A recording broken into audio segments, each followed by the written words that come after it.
Hola, buenas tardes, bienvenidos a todas y a todas. Bienvenidos a una nueva temporada de Hablemos de Salud, un espacio de prevención y promoción de salud realizado por el equipo de Hospital Digital del Departamento de Salud Digital del Ministerio de Salud.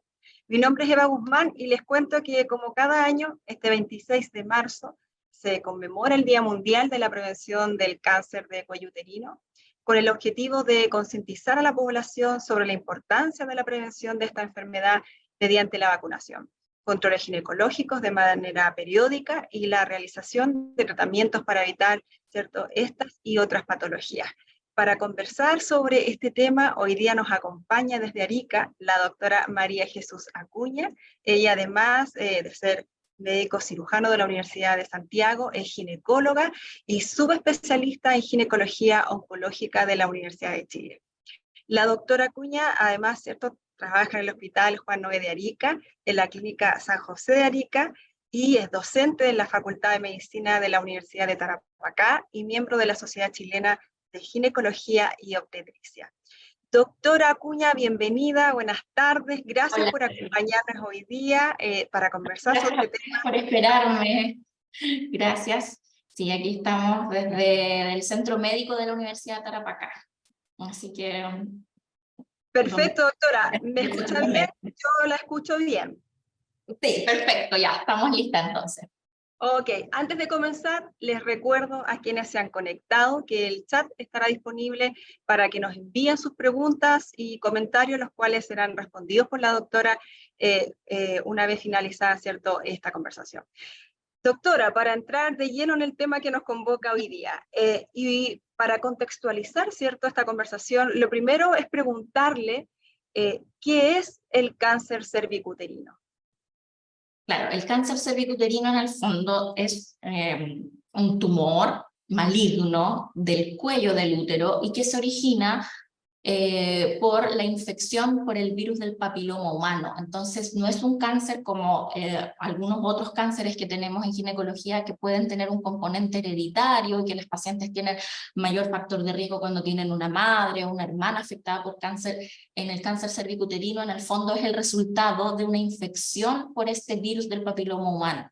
Entonces es un cáncer que se asocia a una infección. Entonces, este virus del papiloma humano infecta las células del cuello del útero, estas células empiezan a hacer cambios, se empiezan a replicar de forma anómala y finalmente, como toda esta historia, esta evolución, podrían llegar a transformarse en un tumor maligno del cuello del útero. Es la parte más externa del cuello, lo que uno puede ver y a lo que uno accede cuando, por ejemplo, hace un Papa Nicolau. Perfecto, doctora. En relación, ¿cierto?, a lo que usted nos comentaba, esta infección, ¿cómo la podemos, ¿cierto?, detectar hoy día en nuestro país? ¿Cuáles son los exámenes, los procedimientos que tenemos, ¿cierto?, a disposición para que poder detectar este tipo de cáncer? Claro, hasta hace unos años atrás nosotros lo único que teníamos disponible, nuestra única herramienta, es el famoso PAP, que es un examen que tiene ya 100 años de antigüedad, en donde nosotros vemos solamente las células que tienen algunos signos de que el virus ha estado en contacto con ellos o que ya hicieron una lesión. Ese era lo antiguo y lo clásico y es lo que en el fondo la población maneja, de que las mujeres tenemos que acceder al PAP. Pero hay un test, que es un test molecular, es una PCR, tal cual como las PCRs que nos realizamos chorrocientas mil veces durante la pandemia de COVID. Es lo mismo, un test de medicina molecular que detecta la presencia del virus del papiloma humano. Entonces, ese test está disponible en aproximadamente 13 de todos los servicios de salud para ser realizado a las mujeres a partir de los 30 años. Entonces, el plus que tiene este test es que nosotros vamos a ver si hay presencia o no del virus que causa las lesiones y que causa finalmente el cáncer de cuello. Con eso, ¿qué logramos? Llegar antes, tener en control a las mujeres que tienen más riesgo. Y segundo, aquellas que no tienen el virus, nosotros les podemos decir con casi 100% certeza, mire, a usted no le va a dar el cáncer porque no tiene presencia del virus. Entonces esa es la gracia de este nuevo test, al que todas las personas pueden acceder en salud pública. Y en salud privada también pueden acceder, tiene código FONASA, por lo tanto también pueden reembolsar. Excelente, doctora. La Organización Mundial de la Salud dice que el cáncer cervicuterino es una enfermedad completamente prevenible. ¿Cómo podemos, cierto, evitar Claro, cáncer? es una enfermedad prevenible efectivamente porque al ser una infección nosotros tenemos dos herramientas fundamentales. La primera de ellas es la vacunación. Vacuna a todas las niñas y niños en cuarto y quinto básico, está garantizado, es parte del Programa Nacional de Inmunizaciones. Por lo tanto, es el primer método de prevención y es un método absolutamente eficaz. De hecho, los primeros países que comenzaron vacunando alrededor del año 2007, actualmente tienen casi eliminado en el fondo el cáncer de cuello y las lesiones preinvasoras, tienen unas tasas muy bajas de cáncer de cuello en la población que fue vacunada. Entonces, como primer pilar de para evitar este cáncer, vacunación a todas las niñas y niños, que es gratuito. Mujeres adultas, algunas también se pueden vacunar, ahí si quieres después lo podemos conversar. Y el segundo pilar fundamental es acceder al screening. Es más de 2/3 de las pacientes que se enferman por cáncer de cuello uterino o no tenían su Papa Nicolau al día o nunca se habían hecho un Papa Nicolau, un test de BPH, que son pacientes que no acceden a sus tamizajes. Entonces eso es lo más importante, vacunarse y hacerse el examen. Doctora, en relación a lo que nos comentaba sobre la vacuna, aquellas personas que se vacunan previenen la aparición del cáncer cervicuterino en cualquiera de sus variables y además, ¿por qué hoy día en Chile, cierto, entre cuarto y quinto básico aproximadamente se vacuna no solo a las niñas, sino que también a los niños? Es que eso es porque el virus del papiloma humano, además de ser el agente causal del cáncer de cuello, también causa otro tipo de cánceres, cáncer de pene, de ano, de orofaringe. Por lo tanto, también los niños están en riesgo y además cumplen un rol como del efecto de rebaño, porque también al estar ellos vacunados protegen a sus futuras parejas. Vacunamos niños pequeños porque primero el sistema inmune de los niños es mucho mejor, por lo tanto tiene mejor respuesta y necesitamos menos dosis que en personas adultas. Se necesitan solo 2 dosis en niños versus personas adultas 3, eso es lo primero. Y lo segundo es porque como este es un virus que se contagia a través de actividad sexual, en niños pequeños asumimos que no hay inicio todavía de actividad sexual, por lo tanto ellos no están en contacto con el virus. Entonces la vacuna, que a todo esto no es un virus, sino que es una proteína similar al virus, que le dice al cuerpo, mire, cuando usted esté en contacto con este virus, haga un anticuerpo. Por lo tanto, los niños ya tienen esa información y cuando ya empiezan su vida sexual, ya están protegidos. Esa es la idea de vacunar niños pequeños. ¿Y cuál es la duración o el tiempo de protección que nos brinda hoy día la vacuna del papiloma humano, doctora? La vacuna tiene 20 años como en estudio y hasta el momento sigue siendo efectiva en las primeras poblaciones y no hay recomendación de volver a revacunarse, no hay que poner un boost ni otra vacuna, así que basta con la vacuna que se ponen en la infancia o la adolescencia más tardía los que se vacunaron después. Con esa es suficiente. Perfecto. Les recordamos a todos los que se han conectado que estamos conversando con la doctora María Jesús Acuña. Ella es ginecóloga, oncóloga del Hospital Juan Noé de Arica y de la Clínica San José de Arica. Además, cierto, docente de la Facultad de Medicina de la Universidad de Tarapacá y miembro de la Sociedad Chilena de Ginecología y Obstetricia. Doctora, si no he sido vacunada, ¿cierto?, contra el virus del papiloma humano, es como usted comentaba, en algunos casos, ¿cierto? Hay mujeres que también se pueden vacunar fuera de la edad en la cual usted nos comentaba anteriormente. Claro. ¿Se puede administrar entonces esta vacuna y hasta qué edad, ¿cierto?, se pueden vacunar las mujeres? Claro, en Y los realidad... Y los hombres, sí, mira, en realidad todos nos podemos vacunar porque es una vacuna que es súper segura, es muy segura, no hay efectos adversos graves relacionados a la vacuna. En el fondo los efectos son muy como sencillos, el dolor en el sitio de inoculación, puede haber un poquito de enrojecimiento, pero no hay efectos adversos graves relacionados a la vacuna. Cero muertes relacionadas a la vacuna, con los miles de millones de dosis que se han puesto en el mundo, no hay muertes. Así que, por lo tanto, es una vacuna que no tiene muchas contraindicaciones, no hay excepto anafilaxia con algunos componentes, pero en verdad cero contraindicación de ponerse la vacuna. Y es efectiva incluso si uno ha tenido contacto con el virus del papiloma humano. Entonces, antes cuando partimos con la vacunación, se decía, bueno, no, solamente niñas y niños que no han tenido contacto y las mujeres adultas como que más o menos ya jodimos. Pero no, se ha visto que la vacuna es efectiva en mujeres mayores, también hasta los 45 años de edad. ¿Cuál es el problema? Que nuestro sistema inmune en los adultos es menos eficaz. Por lo tanto, necesito más dosis, necesito 3 en vez de 2, que es lo que ponemos a los chicos, y para poder evitar en el fondo una lesión, yo tengo que vacunar a mucha población, por lo tanto, para una medida de salud pública no es costo efectiva, pero una medida personal de salud sí es efectiva. Entonces, en el fondo, si yo me quiero vacunar, no tengo una contraindicación, que en realidad son mínimas, 0, de la vacuna, lo puedo hacer. ¿Cuál es la limitante actual? Que cuando estás fuera del Programa Nacional de Inmunizaciones es cara.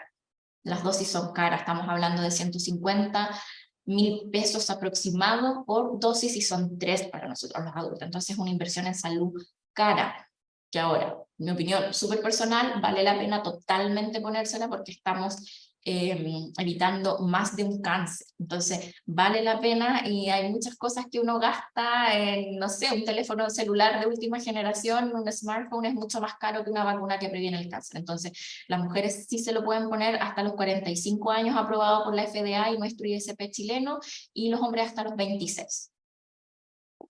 Importante información, ¿cierto, doctora? Como dice usted, una inversión en nuestra salud. Sí.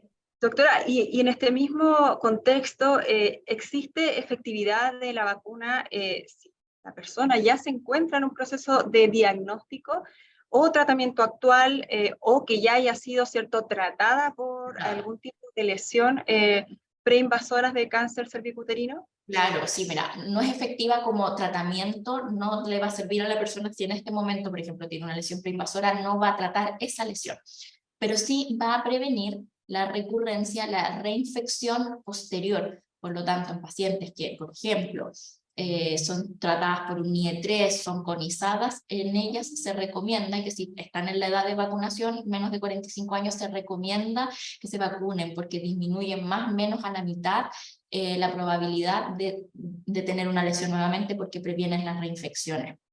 Así que sí, totalmente recomendado en el fondo, lo que se puedan y que lo hagan, que se vacunen. Nos comentaba, ¿cierto?, del screening que debemos realizar, ¿no es cierto?, todas las mujeres.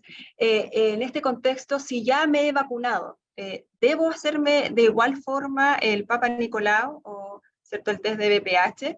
Y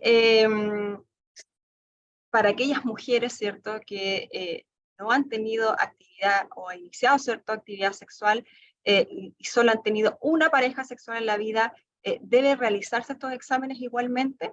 Las mujeres vacunadas tenemos que seguir igual con nuestros tamizajes, porque las vacunas, hay en general en el comercio 2 tipos de vacunas, una que trae para 4 genotipos y una que trae para 9, entonces podría uno estar en contacto con un genotipo no incluido en la vacuna, por lo tanto tenemos que seguir nuestro tamizaje igual. Para personas que no han iniciado ningún tipo de actividad sexual, la verdad es que todavía no debería iniciar el tamizaje aún, pero ahí hay que hacer en el fondo una distinción, porque uno tiene como en la mente como actividad sexual, actividad penetrativa pene-vagina, como lo clásico. Pero hay población que en el fondo tiene contacto entre mucosas antes, y cualquier contacto entre mucosas sí constituye un riesgo de adquirir virus del papiloma humano. Entonces, en resumidas cuentas, como cualquier persona que tenga útero, cuello de útero y tiene la edad para iniciar su tamizaje, tiene que hacerlo. Porque cualquier contacto entre mucosas, por ejemplo, mujeres que tienen sexo con mujeres no han tenido penetración clásicamente pene-vagina, pero sí están en riesgo por el contacto entre mucosas. Entonces, ahí uno tiene que ser un poco como sensible en como la historia clínica de ese paciente y ver en el fondo cuál es el riesgo real que tiene de tener contacto con el virus, para ya iniciar el tamizaje a las edades que corresponde, que es niñas de 25 años en adelante para el PAP y de 30 años en adelante para el test de virus papiloma humano. Doctora, si una persona, ¿cierto?, detecta hoy día algún tipo, ¿cierto?, de verrugas genitales o en cualquier parte del cuerpo. ¿Quiere decir esto que tiene un mayor riesgo de tener cáncer cervicuterino? ¿Se tiene que vacunar o no tiene ninguna relación? Tiene la relación de que el agente causal es el mismo, el virus del papiloma humano, pero hay distintos tipos de virus papiloma humano. Hay como 200 genotipos de virus de papiloma humano que causan distintas cosas. Los virus del papiloma humano que causan los condilomas y las verrugas son los que nosotros llamamos de bajo riesgo, y esos de bajo riesgo no se van a transformar en alto riesgo, siguen siendo siempre de bajo riesgo porque no causan cáncer, sino que causan condilomas, que son las verrugas. Por lo tanto, y las verrugas son una enfermedad que tampoco se transforma en cáncer. Tenemos que tratarlas, eso sí, pero no se van a transformar en cáncer y no van a tener riesgo de que eso sea un cáncer. Es distinto aquella persona que estuvo en contacto con el virus del papiloma humano de alto riesgo, que esos son otros números, digamos, y esos sí son los que causan las lesiones y podrían finalmente terminar en un cáncer de cuello de útero. Entonces, claro, en el fondo es el mismo como grupo grande que se llama virus del papiloma humano, pero no son los mismos tipos.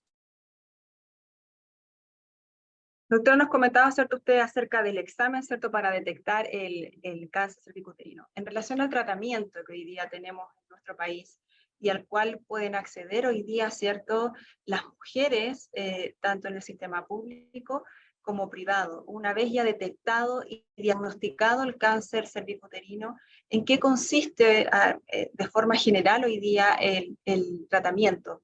Claro, nosotros tenemos primero como en toda, como nuestro marco grande es cáncer de cuello, pero ahí dividimos en patología preinvasora, las lesiones precancerosas, y ya cuando es un cáncer en sí. Para todas las lesiones de alto grado precancerosas, nosotros lo que hacemos es un tratamiento que se llama conización, en donde sacamos un trozo del cuello del útero en donde está la lesión, y eso nos sirve para dos cosas. Nos sirve para ver si efectivamente esa lesión era un precáncer y no era ya un cáncer, y nos sirve como tratamiento. Eso es como, en general, es un procedimiento que es ambulatorio, una recuperación excelente, las pacientes vuelven a trabajar casi al día siguiente. Anda muy bien, entonces esa es la idea, que nosotros lleguemos a tratar eso con una cirugía pequeñita.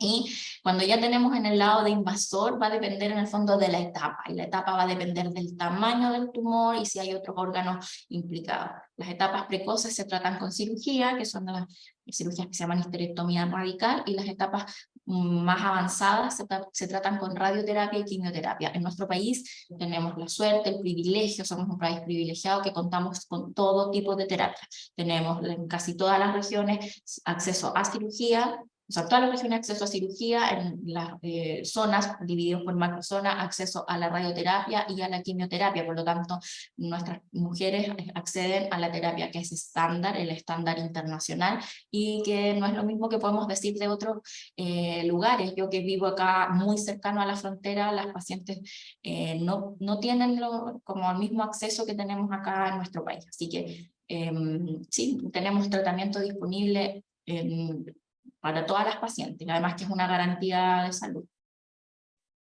Perfecto, doctora. Tenemos algunas preguntas que nos han llegado a través del chat y queremos las estaba poder leyendo. compartirlas con usted para ir contestándolas. Y nos preguntan a través del chat, doctora, sí, y qué bueno que participen hombres, ¿cierto? Porque es muy bueno, ¿cierto?, que sea de hombres y mujeres. Nos preguntan, dice, el examen del virus del papiloma en el hombre, ¿en qué consiste? ¿Es muy doloroso? Ya, en los hombres son más suertudos porque eliminan rápido el virus, por lo tanto no tenemos como el tema como en la mujer. No está recomendado hacer examen de tamizaje para virus en hombres porque además tampoco tiene tratamiento. Mira, esto decía una profe, ¿qué voy a hacer? ¿Le corto el pene? No se puede, pues. Ya, entonces, no, el hombre no tiene indicación en realidad de hacer el test porque tampoco nos va a cambiar la conducta, no vamos a hacer nada con los test de ellos. Así que a los hombres no se preocupen, nadie les va a tomar test de BPH porque podría ser algo súper incómodo y doloroso, así que nada, a los hombres nada. Para las mujeres sí, aquí estoy leyendo Marina que lo propone como una prestación garantizada en el GES de cáncer de cuello. Sí, estamos en eso, de hecho está escrita la norma técnica administrativa que lo incluye, así que no te preocupes, estamos trabajando para usted. y está en todos los consultorios. No, está solamente disponible en los 13 servicios de salud que partimos como plan piloto. Yo acá en Arica lo tengo, pero creo que en la región metropolitana también está, y otros servicios más, pero no está todavía disponible en todos los consultorios porque estamos partiendo como un plan piloto. Partió hasta el 2019, pero quedó en un gran stand-by por la pandemia. No pudimos seguir adelante con el proyecto. Super. Doctora, tenemos otra pregunta. Nos dicen, en el caso de los niños de cuarto y quinto básico, ¿esta vacuna se administra en los colegios o hay que llevarlos a algún centro asistencial? Colegio. En los colegios. En los colegios, sí. Perfecto. Y doctora, otra pregunta más que nos llegaba desde el chat es, ¿cada cuánto tiempo debo realizarme el PAP, Papa Nicolau? El Papa Nicolau, la recomendación es de los 25 años en adelante hasta los 64 cada 3 años. Yo sé que en muchas partes aún siguen realizando cada año, pero la verdad es que cada año no ha demostrado un beneficio mayor en lo que finalmente queremos, que es disminuir el cáncer. La mortalidad por cáncer no se disminuye si uno lo hace cada 1 año o cada 3 años. Entonces, la recomendación es cada 3 años. De hecho, la guía ministerial del 2015 en adelante, que estamos con cada 3 años, y las normas internacionales también son exactamente iguales, o sea, no van a haber ninguna norma, no es que nosotros lo hemos inventado, no inventamos la pólvora, es así, desde cada 3 años. Y cuando es el test del virus del papiloma humano, como es un test mejor que el PAP, se repite cada 5 años. En las mismas, de los 30 hasta los 64 años. Ahora, al terminar a los 64 años, solo si la persona fue súper ordenada con su tamizaje y tiene 3 test negativos antes, porque hay personas que son súper desorganizadas y no se lo hacen, a esas personas tenemos que seguir haciéndole el test. Perfecto, doctora. Otra pregunta que tengo por acá es, me realicé el PAP por segunda vez y dentro dice del diagnóstico, dice realizar de forma anual. ¿Esto tiene un mal pronóstico? No, lo que pasa es que lo más probable es que haya que ese, como se recomienda realizar anual, haya quedado de antiguamente, y es como el copiar-pegar de los laboratorios, nomás como quedó así, pero la recomendación actual es cada 3 años, a menos que con el doctor o la persona que lo esté viendo le diga por alguna razón, no sé, por ejemplo, tenía una patología de una NIE de bajo riesgo, que esas las tenemos que seguir un poquito más de cerca y se recomienda repetir cada 6, pero eso lo ve con su médico. Es el repetir anual, yo creo que quedó un poquito de antiguamente. Y lo otro que también pasa es que los pacientes que acceden al servicio privado de salud no tenemos un historial de PAP, entonces yo no sé, no tengo cómo saber si se lo tomó el año pasado, el año anterior o el anterior, a menos que la persona sea ordenada y traiga su carpetita con todos sus PAP. Entonces, claro, en ese sentido, como no tenemos cómo saberlo, le dice, bueno, tómese el otro año, pero la recomendación es cada 3. Excelente, doctora. Doctora, antes de terminar, excepto nuestra conversación del día de hoy, ¿alguna recomendación, algo que usted quiera reforzar hoy día para quienes se han conectado y para quienes también, cierto, en los próximos días van a acceder a esta conversación sobre la prevención, sobre los cuidados, sobre hoy día cómo hoy día las mujeres y los hombres también debemos, cierto, hacernos cargo de nuestra salud en este ámbito? Mira, yo lo único que como tendría que decir en esto es que las mujeres siempre como tenemos como el deber por delante. Entonces, no, es que no voy a ir hoy día a hacer el PAP porque tengo que el colegio de los niños, tengo que cuidar, tengo mi marido enfermo, la abuelita enferma, y siempre nos posponemos. Entonces, yo le diría a todas esas personas que no se están realizando sus exámenes, que se regalen 15 minutitos, son 15 minutos nada más de tiempo que toma el examen y pueden salvar una vida. Podemos llegar a un cáncer microscópico, una lesión preinvasora y salvar una vida. Entonces, de verdad, son 15 minutos de un autorregalo, como uno se regala de repente, no sé, hacerse las uñitas, ir a la peluquería, regálense su PAP, su test de BPH, porque de verdad que es una inversión en nosotras mismas. Y Y en general lo otro, vacunarse, pues, que los niños se vacunen, que accedan a la vacunación, que no tengan miedo, es una vacuna absolutamente segura, probadísima. En el 2020 salió un estudio muy grande de las primeras cortes que se vacunaron, y es increíble ver cómo esas personas ya no hay cáncer de cuello en esos países. Que es lo que espero yo que pase con nuestro país, que en algún momento esta conversación no la tengamos que tener y que sea un recuerdo nomás, así como, ¿te acuerdas cuando se veía cáncer de cuello? Y que sea eso. Así que eso es de verdad lo que espero, que todos se regalen un tiempito y vayan a hacerse sus exámenes. Así es, doctora, que no tengamos que conmemorar, ¿cierto? En toda Exacto. esta fecha el cáncer cervicuterino. Doctora, le queremos agradecer en nombre de Hospital Digital por acompañarnos el día de hoy y poder conversar sobre este tema tan relevante, ¿cierto?, para todas las mujeres y para los hombres también que hoy día se han conectado. Les agradecemos, ¿cierto?, su participación. Gracias, doctora. Y a las personas que se conectaron hoy, les comento que podrán acceder a la grabación de esta entrevista en los próximos días en nuestro canal de YouTube, cuyo link se comparte en pantalla. Les compartimos también nuestras redes sociales para que nos sigan y conozcan todos nuestros contenidos. Gracias nuevamente, nos vemos la próxima edición de Hablemos de Salud. Así que gracias, doctora, que tenga una excelente tarde.